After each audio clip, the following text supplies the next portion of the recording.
Pro, if that, WCW Worldwide. And that takes us in to, April of 1995, infamous day for you guys when, where El Cucuy, you guys were having a tag team match between the Steiner brothers, Rick and Scott, in a house show in Omaha, Nebraska.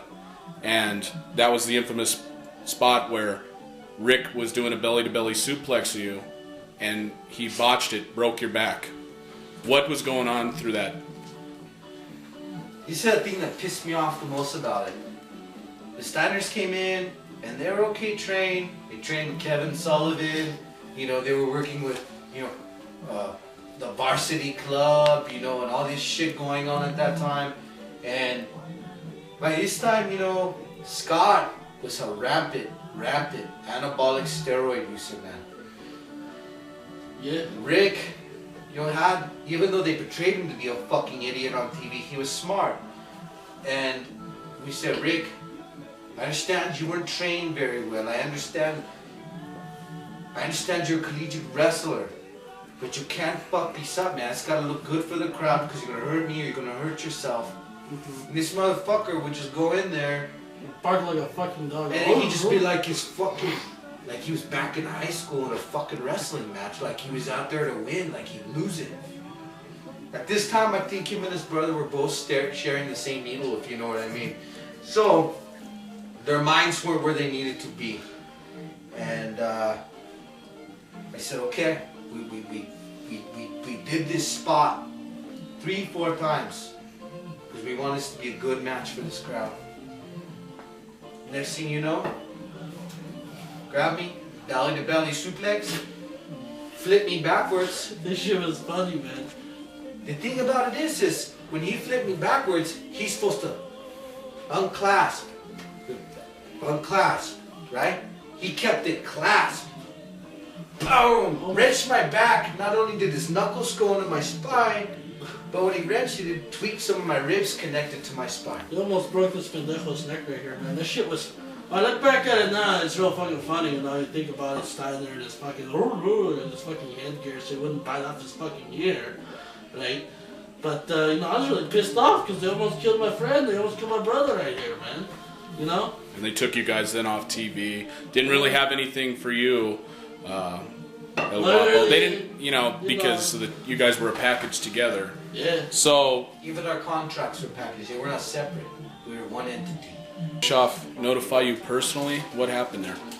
As far as the release was concerned, man, my back was fucking tweaked out like a motherfucker due to Rick Steiner's fucking high school antics.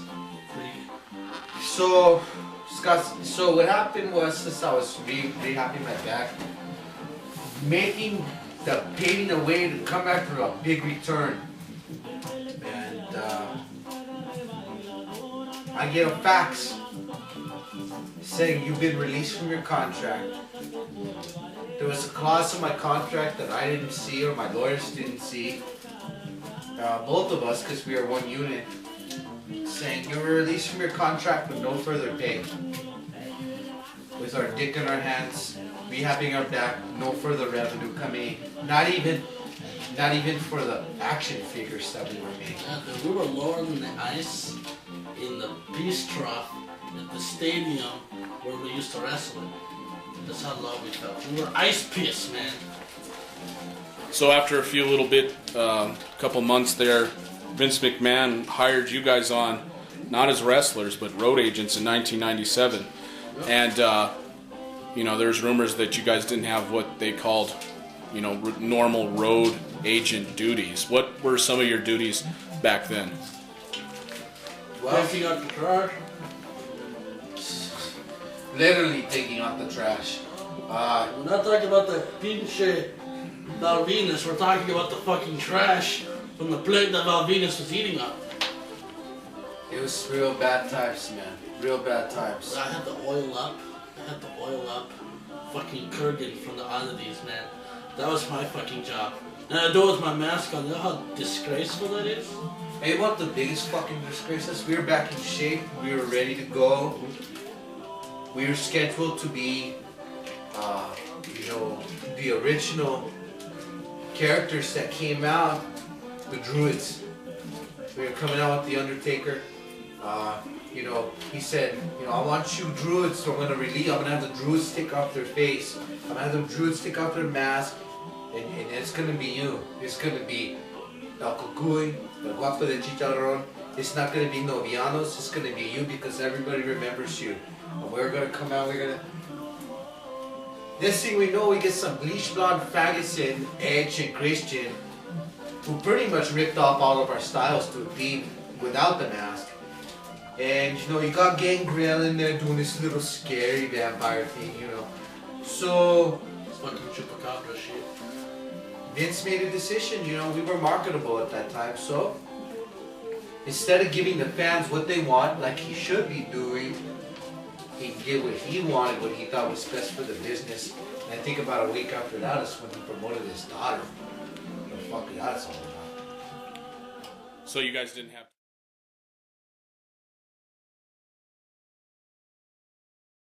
November 9th, 1997. It's the most infamous day in wrestling history, you know, Calgary, or Montreal, Canada, the Survivor Series, the Montreal Screwjob. Where or what were you doing during that incident? Because you were road agents at the time. What happened during that day? Did you know anything? I was doing my daily oil job on fucking Kurgan in the back. And fucking, I see Bret Hart come in, carrying his bag with all fucking 12 of his fucking children. You know, and they come in, Daddy, we're gonna win the belt, man, we're gonna get the belt. And see, the thing is that Bret was going to leave pinche WWF, go to WCW, because he couldn't afford, you know, Vince couldn't afford to pay him.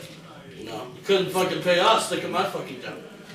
So, fucking next thing I know, you know, the match goes on. I just got done oiling up Kurgan, because he's going up, you know, he's gonna be doing some dark match for some Coliseum sheet. And fucking, we hear the crowd go crazy. There's, all I can say is, you know, there's some pictures taken where Vince is wiping some spit off his face, and you can see me in the background in the crowd. I look like a fan wearing an El Cucuy mask, but it's me. At that time, I was right next to him. I smelled the spit. At that time, we went way back with John Michaels. You know, singers from in Texas. We did a lot of training with. I trained Sean personally. Oh, that's right. You guys. It was said that you guys were the ones used during the Iron Man match, even though you were with WCW at the time. Yes. That was the time off. That when you were training with Jose Lothario. Yes. So, what was happening was before the match, because Vince and Sean hated each other so much they could not put their differences aside to put this match together and develop the spots that they needed. So what had happened is I came in and I worked the match with Sean earlier on that morning and worked out all the spots with him. Brett came in, I worked out all the spots with him. I was to sit in the crowd and watch what was going on while this fucker was oiling up Kurgan. So these Kurgan was a beast, man. So these two guys are supposed to come together and work a match that we all work together. Somewhere along the line, somebody got in Sean's ear and said, in the middle of the match, you're going to do a sharpshooter. You're going to press that sharpshooter for 2 minutes. That's what we worked out. That's what happened. And did you have the plans of like the run-in and all that at the end? Oh, there's going to be, yes, it was perfect. A schmoz. Yes. And obviously, you know, Brett was going to retire the title. The title was going to be up for grabs. He was going to go to WCW. It was all ready to go. But the hatred in Vince's heart for not being able to lose and the jealousy, him not wanting to look like a fucking moron. As soon as Sean locked that fucking sharpshooter in, ding, ding, ding, ding, the bell rings. I fucking dropped my bottle of oil that I was oiling up Kurgan with. I fucking run outside in the ring, I see fucking Cucuy, and that's so when they took the picture. You see the fucking Pendejo Loogie all over Vince McMahon, and then you see me and fucking Cucuy. We didn't know what happened. All I know is the screw job, the screwer was Vince.